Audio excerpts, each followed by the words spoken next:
Hey guys, today I wanted to take you through the core set of skills that make up the technical program management role. I call this the TPM skill set. And I want to take you through a logical curriculum of areas that you can use to master and learn, as these will constitute your fundamental wherever you are in your career to a fully proficient technical program management role that can work in a tech company and be effective for the teams that you work with, the people that you collaborate with. So let's first walk you through what is a technical program manager. What is this role about? The key role requirements are the technical part, the T in technical program management. So, this can be a technical area, an engineering area, a overall background expertise in whatever subject matter domain you're going to be technical about, and I'll give you a couple of examples a bit later. Then of course you have to have program management expertise, being able to work at the project level as well as the program level. So can you coordinate multiple projects that are related between them and that as such form a program? And this program, more often than not, supports a strategic vision, right? So, how do the program that you work on and the projects that make up that program, how do they support the ultimate business objectives that can underpin the entire organizational direction, the strategy of a given company, right? And at the heart of all of this is communication and leadership. So, the ability to constantly bridge the gap between the technical domain and the business domain. The TPL can be misunderstood and can also be misinterpreted, and to an extent is also interpreted differently within companies. So the same people that have the same title, depending on the company context, could actually take on different skill sets or different sets of responsibilities. But just to give you a quick differentiator and a couple of examples in terms of how TP differs from other roles is that more often than not, the similar roles could be product manager, and this is really a role that focuses on a product roadmap and the vision behind that product roadmap and the what to build and why to build something more than the how to build it. The project manager is usually similar to a TPM but operates at the project level and not at the program level. It also is a more generic title that supposes a certain non-technicality to it. So you don't necessarily have to become technical to be a project manager. But to become a technical program manager, you have to orchestrate, you know, certain projects that become programs. So that link again within technical teams. So this is where a bit more complexity is added and a bit more dependencies between not just the project to program relationship, but also the subject matter expertise, which is usually in the tech industry, usually just around IT, computer science, software implementation type projects. So those are some of the keywords and some of the domains that usually TPMs revolve around. So again, in terms of core responsibilities, you would have cross-functional program coordination. You would usually, within certain elements of the programs or certain projects within the program, there's technical risk, right? There's risk in executing anything that is a project or a program. So understanding those risks, understanding how something can impact another element and another component of either an IT architecture, software infrastructure, or it can also be a software type of risk in terms of communication and strategic impact on the company's direction. That can also be in itself a risk. And all of this does not happen in a vacuum, of course. You would have to work hard at communicating and aligning different types of people within the organizations, which we usually call stakeholders. And the firepower behind all of this are usually resources, can be, of course, human resources, technical resources, capital resources, etc. And how can you plan the capacity of those resources in a way that makes sense for the project and for the constraints that you have is also quite key. So I wanted to just briefly talk about the slide to give you examples of what makes up the T in TPM. So what can be domain expertise type areas that you can develop around and really become technical and not just a more generic program manager or project manager. Examples of these are CRM systems. So think of Salesforce, HubSpot. Some of these softwares are interestingly complex, support a fascinatingly high and convoluted sometimes number of processes, automated workflows, and more often than not nowadays also become embedded into AI native workflows as well. So that's one. You can also become a TPM that is very interested and very knowledgeable about all things artificial intelligence and machine learning related. So a lot of familiarity with what type of models you're using, the basics of machine learning and artificial intelligence. Are you capable to understand data engineering concepts as well as potentially ethical impacts, right, to developing these models as well, and overall monitoring the infrastructure that you use to deploy these applications is super key. You can also have a functionally relevant technical alignment, and by functionally relevant, I usually mean becoming an expert in the technical components of a business unit of a given organization. This could be sales, so you can become very familiar with go-to-market systems or GTM systems. And you can also do the same for the finance finance department, sorry, of your organization. So you become very familiar in ERP, payment gateways, financial reporting, software, or accounting type software as well. The same can be valid for HR and marketing systems. So you can also become an expert, not just the software that supports those business unit, but at the very intersection of both the software understanding and the very specific domain and workflows that those software support, which are usually inherently relevant and linked to marketing processes, HR processes, etc. So hopefully this gives you a bit of a sense of how you can become technical. It's not just about the tools and the methodology and the software piece, but it's also about can you marry the software component with the functional component as well. And usually the intersection of the two is where the fun happens and where you can develop expertise as a technical program management. Well, obviously from a skill set perspective, the foundation, the start of all of it is the project lifecycle management. Can you become excellent as understanding the rise and end of a project from the planning phase all the way down to the closing phase, and of course then the evolution of a roadmap, which is becoming, of course, more popular in Agile and IT environments. So, breaking down milestones, breaking down risks, coming up with a full project plan around the project, and then bringing this up to the program level is of course foundational to everything that you do as a program manager and a technical program manager as well. Then also understanding ways of working around projects. There are multiple, and the more exciting ones in the IT world nowadays are of course Agile and Scrum. So these are methodologies that facilitate iterative development, more by definition Agile, so allow for more flexibility, for more adaptability to the unknown, to more flexibility in terms of communicating and prioritizing what are the latest customer requirements that can come up at any part of the iteration or your project phase and are not just mandated at the very beginning and set in stone forever.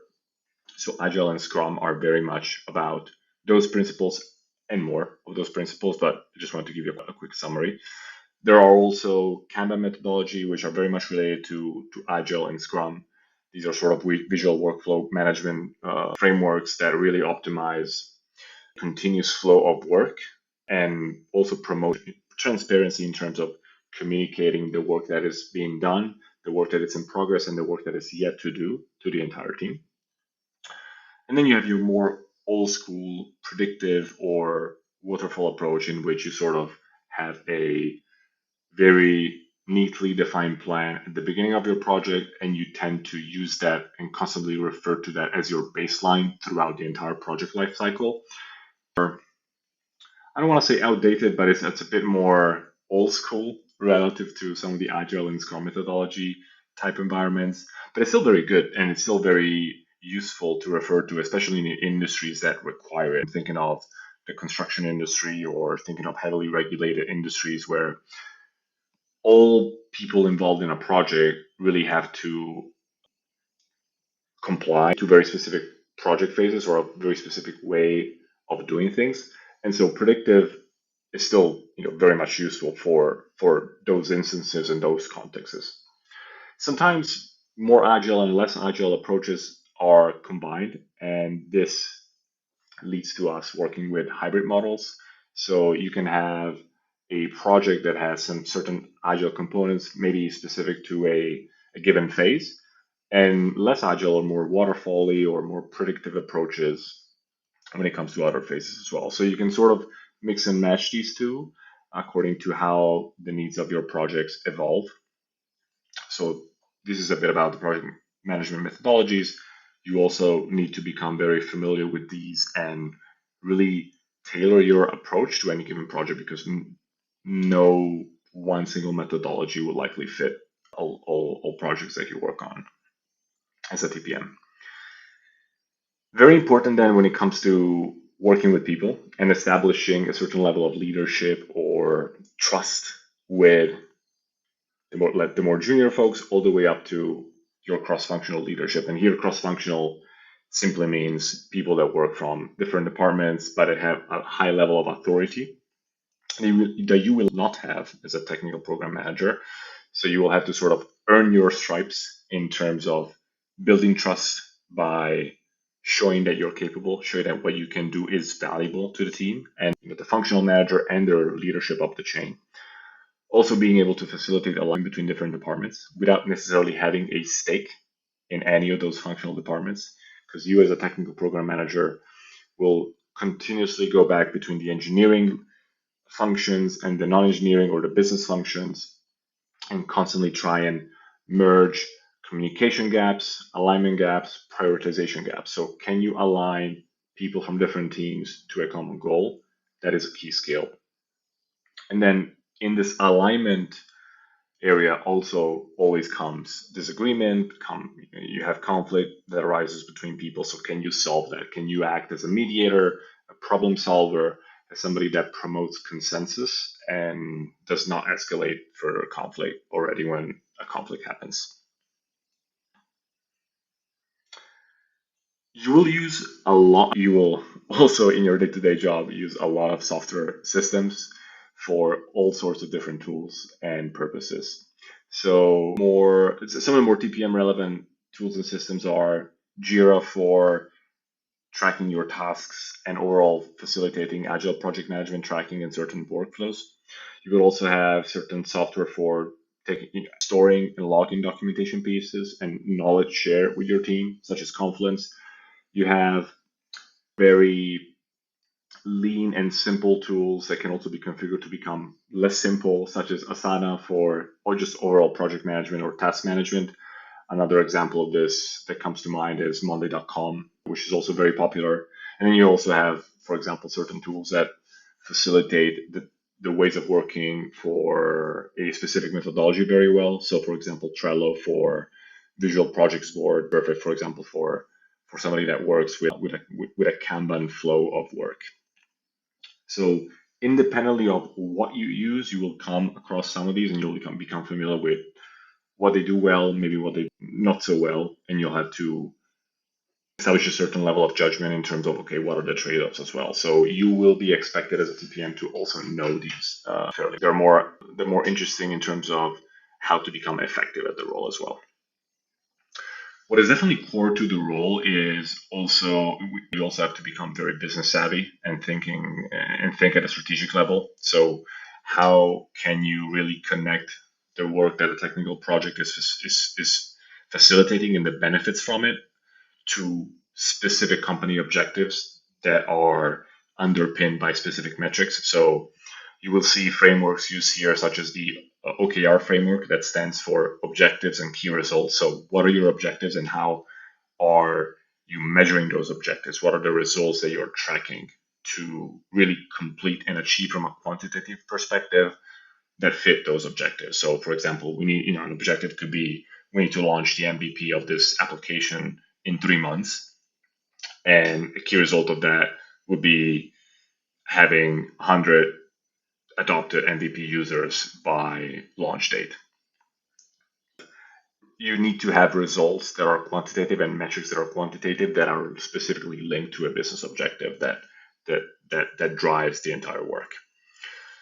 You also have to become familiar with how to prioritize work. You could have multiple projects or programs that are competing for the executive's attention. So you need to sometimes even implement or help people prioritize according to specific frameworks. Some of the decision-making models that I've seen in my experience could be as simple as Moscow. So must have, should have, could have. This is simply a way to categorize work in order of importance. So what is a must versus what is potential, nice to have or could have. There's other frameworks such as the RICE framework that takes into account levels, different criteria, qualitative criteria that people deem to apply to a specific initiative. So for example, what is the level of complexity? What is the level of effort that that a specific project has? How will this project impact people or users, and how far reaching this project will be? So reach, impact, complexity, and effort are the 4 key terms that underpin the RICE framework. RICE is just an acronym here. And overall, the final element here is also being able to establish the case or make the case for a specific project. So how can you support your leadership and your technical leadership in ensuring that a direction gets followed? And usually this is made by establishing a business case. We usually have why this project, why now? Why do we need to do this? And what are we really getting from it from a returns of investment perspective, as well as how those returns of investment fit the, again, strategic direction of the organization. This is also very important. We talked about a bit in terms of communication already, but I think there's different also layers of communication that you as a TPM need to be savvy about. You want to talk to an executive the same way we talk to an engineering manager. You need to craft your asynchronous communication in terms of status updates and reporting, in terms of, okay, who's your audience, what's your key message, and what is the format and data that is best suited for those different elements and those different people. So you need to speak their language, the language of the stakeholders. You will have many stakeholders. They will be different and they will have different expectations. So communication and stakeholder management is always key, no matter if you are a generic project manager or somebody that needs to become more technical and closer to engineering teams.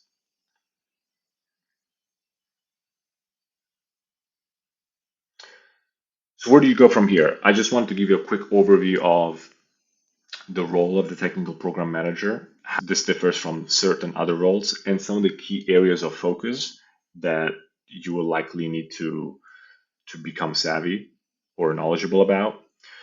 In terms of 3 steps to take or go from here, in terms of if you are interested in the technical program manager role, I would also say start by mastering these skills. Pick a domain that you want to become technical about or that you're passionate about, and build expertise at the intersection of that domain and also the project management aspect of that domain. And then figure out, how can I learn more? How can I stretch myself? How can I become even more technical? How can I become even more able to connect the dots of not just working on this domain, but also maybe working on a related domain to the initial domain that you picked?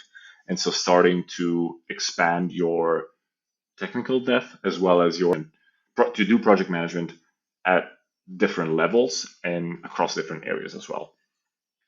And then sort of my favorite recommendation as always, and this is also something I remind myself all the time, is never stop learning, because the technical domain constantly shifts. We are seeing this with AI.